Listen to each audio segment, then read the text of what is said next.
Shalom anak-anak semuanya. Apa kabar? Teacher Melda berharap kabarnya semuanya baik ya.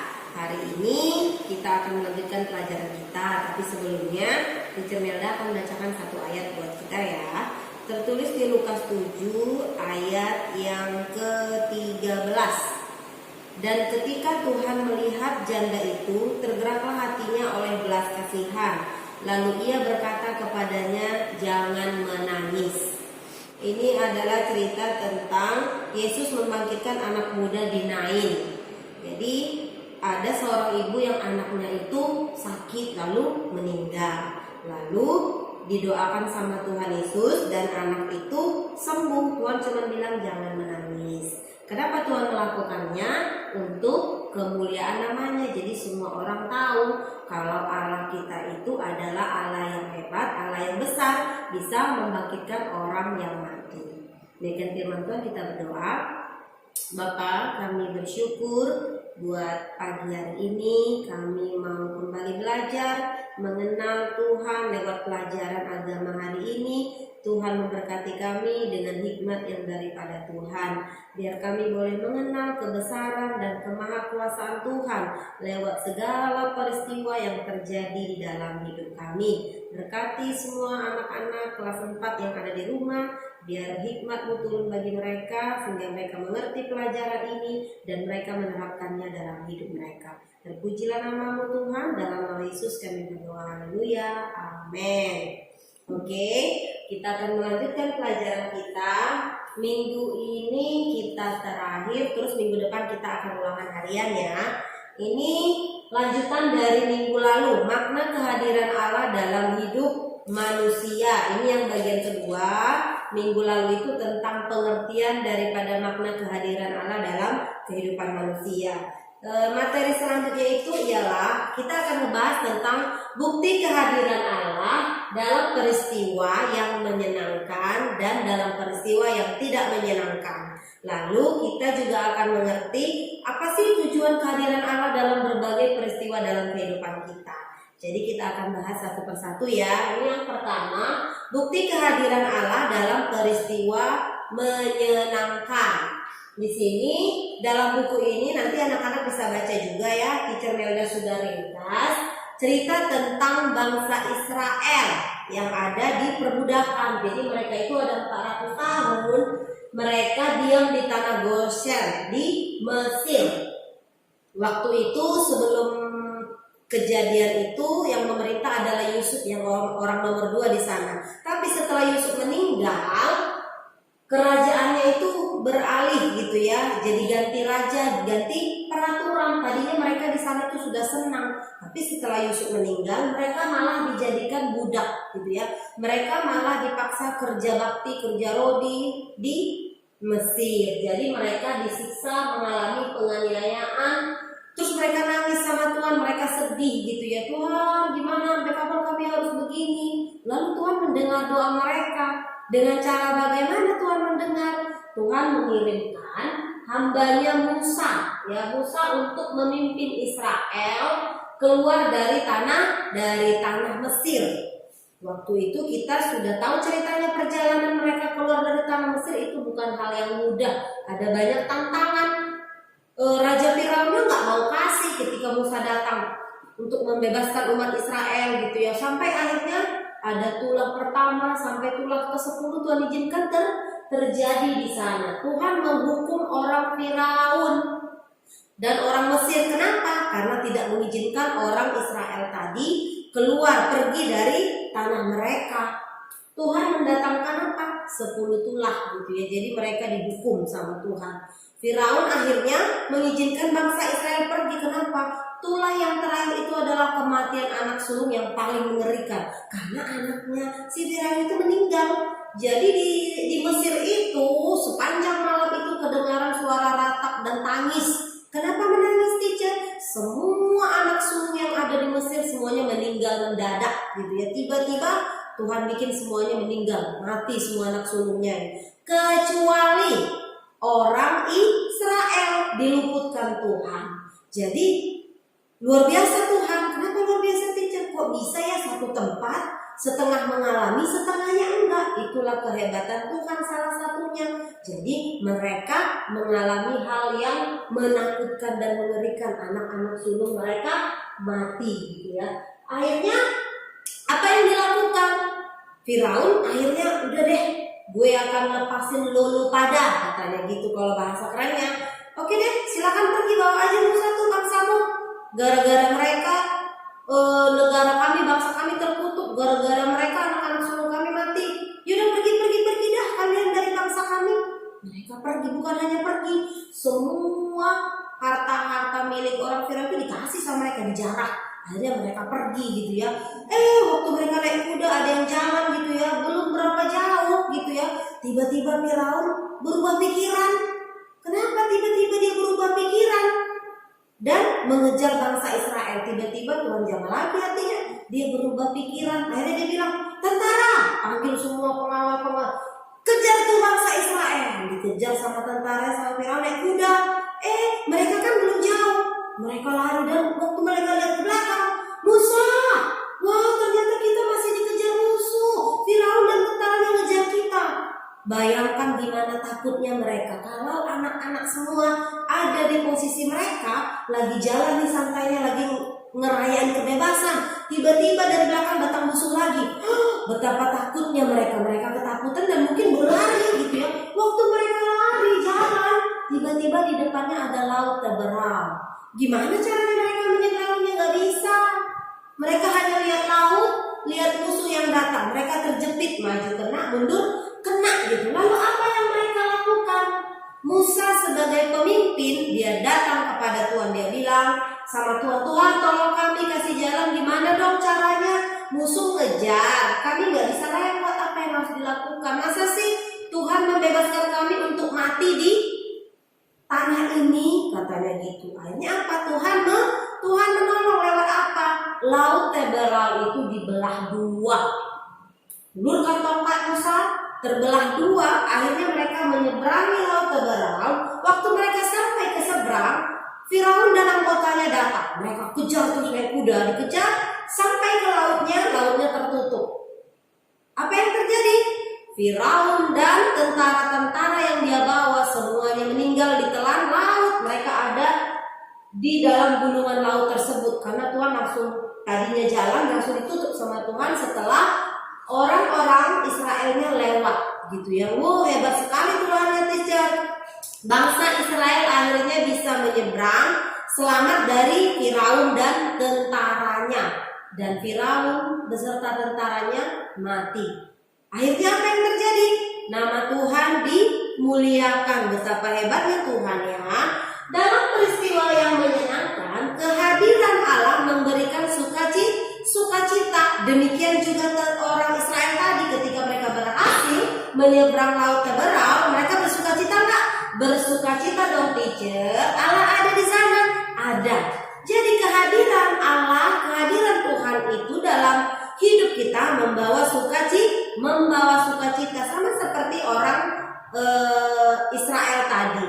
Keyakinan ini, kehadiran Allah memberikan sukacita.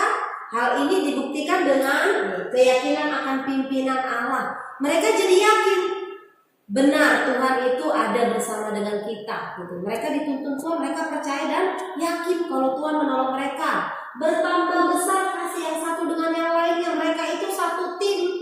Mereka jadi makin solid, makin sayang, makin peduli sama temannya. Kenapa? Teman seperjuangan gitu ya, sama-sama melewati masa sukar dan sama-sama bersukacita. Persaudaraan mereka makin erat. Terus ada apa lagi, teacher? Ada ucapan syukur. Setelah itu mereka menari-nari, Musa memimpin, mereka nyanyi-nyanyi, muji nyembah Tuhan dan bersyukur kepada Tuhan. Oh Allah hebat, Allah kita dahsyat, yang sudah membebaskan mereka dari Firaun dan tentaranya. Itu tadi bukti yang menyenangkan. Ini kita akan belajar bukti kehadiran Allah dalam peristiwa yang tidak menyenangkan. Allah mengizinkan kita untuk mengalami duka cita, kesulitan, kesusahan, kesedihan, atau apapun itu dalam hidup kita. Semuanya untuk kebaikan anak-anak semua dan kebaikan teacher. Untuk kebaikan kita. Nih ada cerita tentang Lazarus. Ini cerita sekolah minggu. Anak-anak semuanya masih ingat bagaimana Tuhan membangkitkan Lazarus dari kematian. Tapi ada cerita sebelum terjadi kebangkitan ini, waktu Lazarus meninggal kan Marta sama Maria udah kabarin Tuhan tuh. Tuhan, kalau zaman sekarang keren ya, kalau ada handphone atau SMS dikirimin SMS. Tuhan cepat datang ya, Lazarus lagi sakit. Tuhan cepat datang ya, Lazarus sakit lagi sekarat. Dulu yang nyampein pesan siapa? Tuhan Yesus kan kerjanya memberitakan Injil dari satu tempat ke tempat yang lain. Jadi waktu disampaikan, waktu diberitakan, Tuhan Yesus nggak langsung datang. Jadi waktu di SMS nggak langsung dibalas, mungkin Tuhan hanya just read, sakit nggak? Sakit itu di sini. Jadi mungkin waktu itu kalau zaman sekarang keren ya, Tuhan itu cuma baca pesan aja, dicuekin dia pesannya gitu ya. Kenapa ya kok Tuhan cuekin gitu ya waktu itu? Peristiwa kematian itu membuat orang yang ada di sana itu sedih, termasuk Marta dan Maria. Setelah meninggal itu, tahu nggak? Waktu Lazarus meninggal, Tuhan Yesus datang, kuncul datang, shalom katanya. Padahal apa yang terjadi? Lazarus sudah meninggal. Apa yang dilakukan Marta dan Maria? Mereka nangis, sedih gitu ya. Kenapa sih Tuhan terlambat datang? Tadi kan udah di SMS, tadi kan udah di telepon. Kenapa nggak datang? Kenapa udah meninggal baru datang? Sedih. Kematian seseorang bukan karena Tuhan Yesus tidak datang, atau kehadiran Tuhan bukan hanya menghibur Marta dan Maria, tetapi juga untuk menguatkan iman mereka. Jadi Tuhan nggak langsung datang. Kenapa? Tuhan mau tunjukin kemahakuasaannya, bukan hanya buat Marta dan Maria, tapi buat orang-orang yang waktu itu banyak yang tidak percaya kepada Tuhan, kepada kuasanya. Jadi kematian Lazarus digunakan Tuhan untuk memuliakan namanya gitu ya. Jadi mungkin waktu itu Tuhan sengaja lama-lama gitu ya. Ternyata Tuhan bisa membangkitkannya dan memuliakan nama Tuhan kan. Yesus membangkitkan Lazarus untuk menunjukkan kemahakuasaannya atas semua peristiwa dalam hidup manusia. Adakah yang bisa membangkitkan orang mati? No, tidak ada kecuali Tuhan Yesus. Bukan hanya dalam sukacita, tapi juga dalam duka. Kehadiran Tuhan itu baik bagi kita. Dia selalu hadir bagi kita. Ini bukti kehadiran Tuhan dalam peristiwa yang tidak menyenangkan itu, keyakinan akan penyertaan Allah. Kita yakin bahwa Tuhan menyertai kita. Selalu ada ucapan syukur. Ketika kita tidak mengalami hal yang tidak menyenangkan, selalu bersyukur. Makasih Tuhan buat rasa sakit ini. Makasih Tuhan. Orang percaya menerima bahwa itu adalah keputusan terbaik dari Tuhan. Ketika kita mengalami hal yang tidak enak, kita akan ditolong Tuhan gitu ya, untuk ngambil keputusan. Oh iya, ini memang yang terbaik. Semuanya mendatangkan kebaikan ternyata. Jadi kita akan paham, oh bukan karena Tuhan gak sayang, tapi karena Tuhan sayang sama kita. Peristiwa duka cita dapat meneguhkan iman kepada Allah. Duka cita juga menguatkan kita. Kenapa? Sama seperti Teacher Melda. Ketika orang tua Teacher Melda meninggal, Teacher Melda sedih sekali. Tapi Tuhan bilang apa? Kasih mama dan papamu hanya seumur hidupmu, tapi kasihnya Tuhan Yesus itu kekal. Sampai selama-lamanya. Gak ada kematian yang memisahkan. Kasih orang tua kita, papa mama kita selesai setelah meninggal, tapi Tuhan tidak pernah berakhir kasihnya. Itulah yang Teacher Melda dapatkan. Demikian juga kita semuanya. Kita akan diteguhkan iman kita ketika mengalami duka cita, memiliki kekuatan sehingga dapat melewati masa-masa sulit dalam peristiwa yang tidak menyenangkan. Ketika kita menerima pergumulan, Tuhan izinkan terjadi pergumulan, Tuhan tahu kemampuan kita, Tuhan tahu kita itu bisa. I can do it with God, kan nothing is impossible. Jadi jangan langsung nyerah kalau dikasih PR-nya sulit. Aku nggak bisa. Jangan langsung gitu. Apa yang dilakukan? Ya belajar. Terus apa? Berdoa minta hikmat sama Tuhan. Oke? Tujuan kita mempelajari peristiwa yang tidak menyenangkan dan menyenangkan tadi gitu ya. Tujuan kehadiran Allah dalam peristiwa hidup kita itu untuk apa sih, teacher? Ini dia, membuktikan kasihnya yang sejati kepada semua orang. Tuhan membuktikan kasihnya dengan cara apa? Dengan cara penebusan di kayu salib. Dia buktikan kasihnya. Dia buktikan kasihnya kepada kita sampai hari ini. Kita masih ada. Mengingatkan manusia bahwa hidupnya hanya bergantung kepada Tuhan. Pergumulan itu buat apa, teacher? Peristiwa yang menyenangkan dan tidak menyenangkan membuat kita ingat bahwa kita itu hidupnya bergantung kepada Tuhan. Kalau Tuhan udah ambil nafas kita nggak bisa lagi apa-apa. Semuanya selesai. Terus untuk apa lagi? Menjaga kekudusan umatnya. Jadi Allah itu hadir lewat Roh Kudusnya mengingatkan kita kalau kita mau melakukan dosa, mau mencuri, mau berbohong, mau menonton film-film yang porno atau main games, kecanduan gitu ya. Tuhan itu mengingatkan kita, nggak boleh loh terlalu banyak nonton, nggak boleh loh nonton yang begituan, nggak boleh bohong loh. Pasti ketika kamu ingin melakukan hal yang nggak benar, Roh Kudus mengingatkanmu. Itulah Tuhan ingin menjaga kekudusannya gitu ya. Terus menyatakan kemuliaannya. Segala sesuatu yang Tuhan izinkan terjadi untuk memuliakan nama Tuhan, baik itu peristiwa yang menyenangkan ataupun peristiwa yang tidak menyenangkan. Jadi kita harus patut bersyukur kepada Tuhan lewat segala sesuatu yang terjadi dalam kehidupan kita. Oke anak-anak semuanya. Oke, pelajaran kita hari ini selesai sampai bab 2. Ini ada homeworknya, nanti tolong dikerjakan halaman 22 sampai 23. Lalu minggu depan kita akan ujian. Baca dan pelajari halaman 1 sampai 23. Ada 2 tema dalam pelajaran kita yang sudah 4 minggu ketemu ya sayang.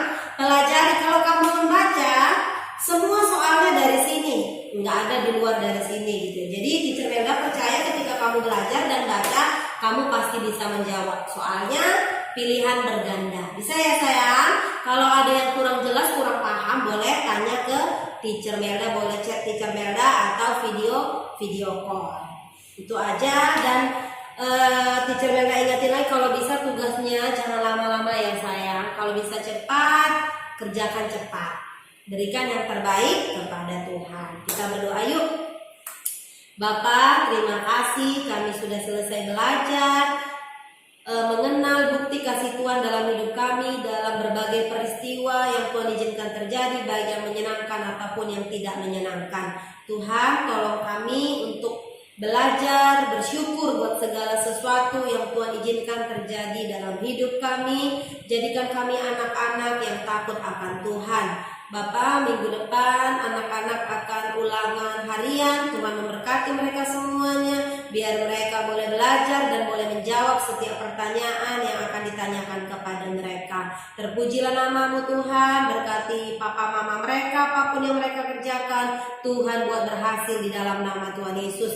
Terpujilah nama-Mu Bapa yang baik, dalam nama Yesus kami berdoa. Haleluya, amin.